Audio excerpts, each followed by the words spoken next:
Hi friends. అయితే నిన్నటి సంది చాలామంది అసెంబ్లీ సమావేశం అయిపోయినాక ఉస్మానియా యూనివర్సిటీలో పెద్ద నొల్లి జరిగింది.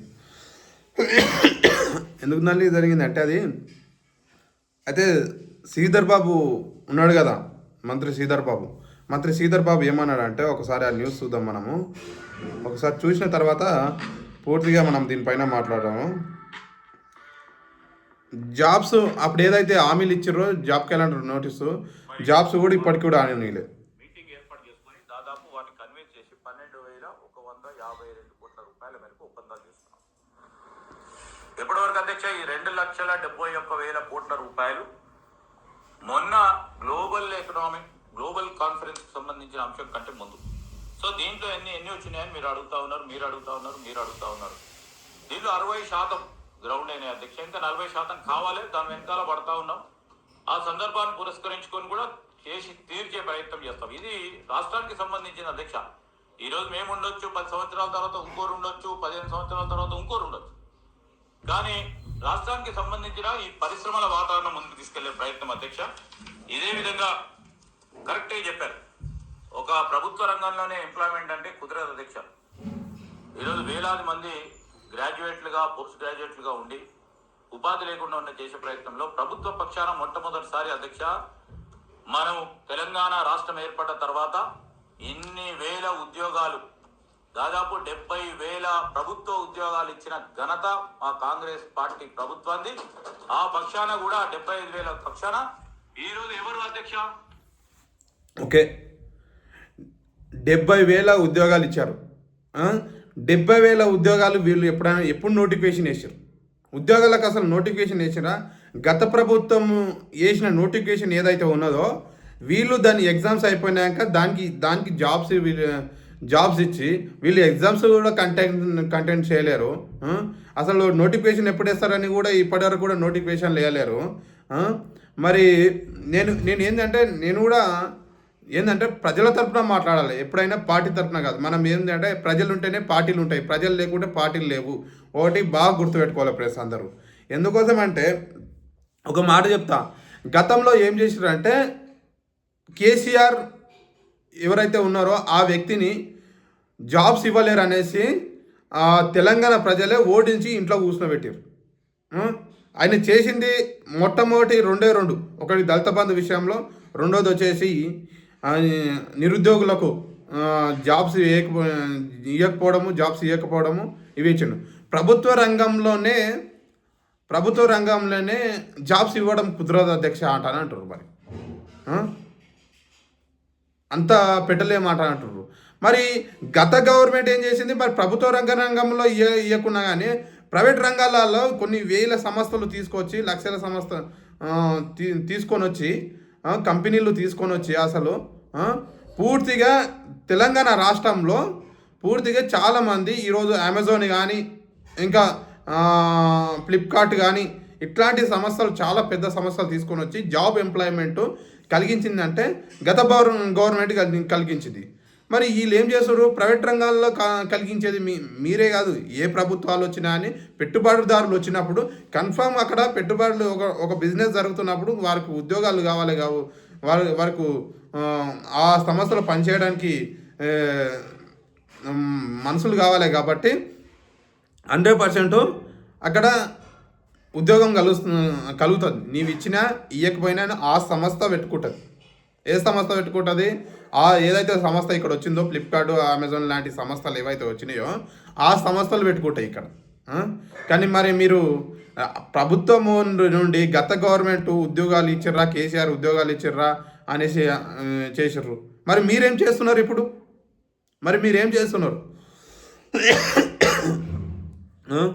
ఒక్కసారి ప్రజలారా అందరు తెలుసుకోవాలి. అయితే నేనేమనుకున్నా అంటే నేను కూడా కాంగ్రెస్ పార్టీ గురించి కొట్లాడిన వ్యక్తినే, కాంగ్రెస్ పార్టీ అధికారంలోకి రావాలనేసి కొట్లాడిన వ్యక్తిని. కానీ ఈరోజు నాకు అర్థమవుతున్నది ఏంటంటే మనం కొట్లాడి తెచ్చుకున్నాక కాదు. ఒక సాంగ్ ఉండే, అదే సాంగ్ అని నేను ఇప్పుడు వినిపిస్తాను. ఒకసారి ఈ సాంగ్ వినండి. ఈ సాంగ్ వింటే రాజకీయ నాయకులకు కరెక్ట్ సూట్ అవుతుంది. ఒక్కసారి వినండి ఇది. పక్కన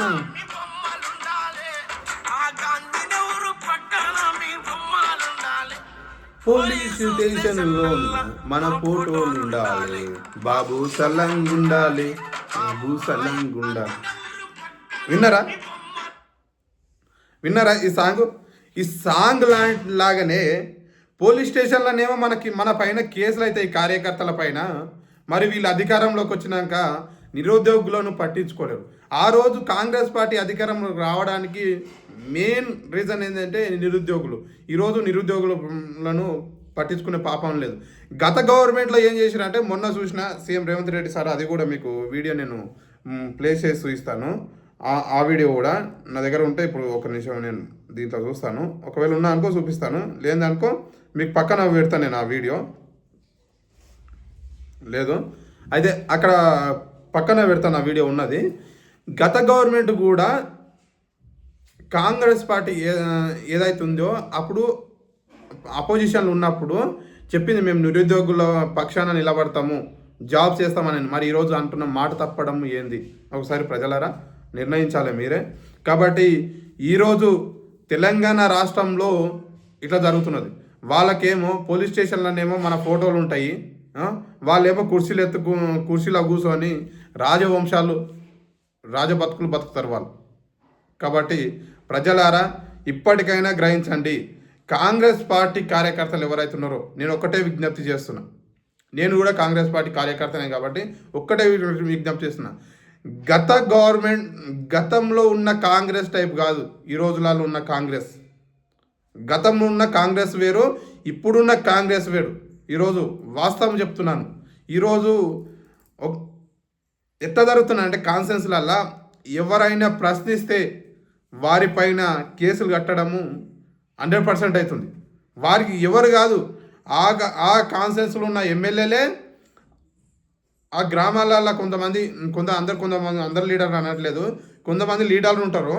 ఆ లీడర్కు ఒత్తాసు పలుకుతూ వాళ్ళు ఏం చెప్పినా ఈ ఎమ్మెల్యేలు వింటూ ఎవరి పేరు మీద అయితే మన ఆడు గరీబ్ అని చూడాడు, వాడు ఏమున్నాడని చూడాడు, వాడి మీద కేసు కట్టాలంటే కేసు కట్టేస్తారు అంతే. కాబట్టి ప్రజలారా, ఎందుకంటే దీంట్లో ముఖ్యమైన వ్యక్తిని ఈ కేసులు అనుభవించిన వ్యక్తిని అంటే నేనే. గతంలో కేసులు అయినాయి అంటారు, కానీ గతంలో కేసులు నా పైన నేను చాలా ప్రశ్నించిన, కానీ మా పరిగి కాన్సెన్స్లో నేను చాలా ప్రశ్నించిన, కానీ నా పైన ఒక్క కేసు కూడా కట్టలేరు బీఆర్ఎస్లు. కానీ ఇప్పుడు కాంగ్రెస్ ప్రభుత్వంలో కాంగ్రెస్లో నా పైన కేసులు కడతారు. కాబట్టి ఇదే నా ఒకటి కాదు, మీరు కావాలంటే నేను ఉదాహరణ చెప్తాను. మా ఊరే వచ్చేసి మా పూడూరు విలేజ్కి రండి, ఎన్ని కేసులు అవుతున్నాయి ఏంది తెలుస్తుంది మీకు. మీరు ఒకసారి సర్వే చేసుకోండి. నా దగ్గర కాదు, పరి కాన్స్టిట్యున్సీ మొత్తం మీరు సర్వే చేసుకోండి. ఎంత కేసులు అవుతున్నాయో అది మాకెరక. కాబట్టి ప్రజలారా, ఇక్కడ ఉన్న నేను ఒకటే మాట చెప్తాను. సీఎం రేవంత్ రెడ్డి సార్ మంచిగానే ఉన్నాడు, ఆయన పాలన బాగానే ఉంది.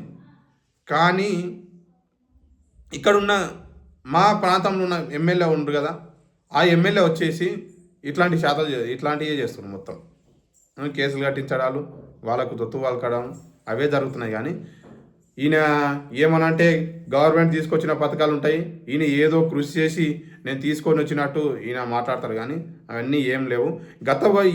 కొన్ని రోడ్డు పనులు చాలు చేస్తూ ఈయన ఫోటోలు పెడుతున్నాడు, రోడ్డు పనులు చాలు చేస్తూ ఫోటోలు పెడుతున్నాడు.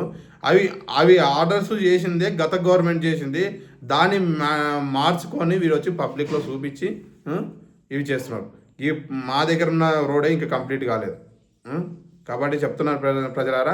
అయితే నేను ఒకటి చెప్పేది ఏంటంటే, ఇక్కడ ఉన్న పాలనలలో సీఎం రేవంత్ రెడ్డి సార్ పాలన బాగానే ఉంది, కానీ కింద చేస్తున్న ఎమ్మెల్యేలు ఏవైతుందో వాళ్ళ నుండి కాంగ్రెస్ పార్టీకి చెడ్డ పేరు వస్తుంది.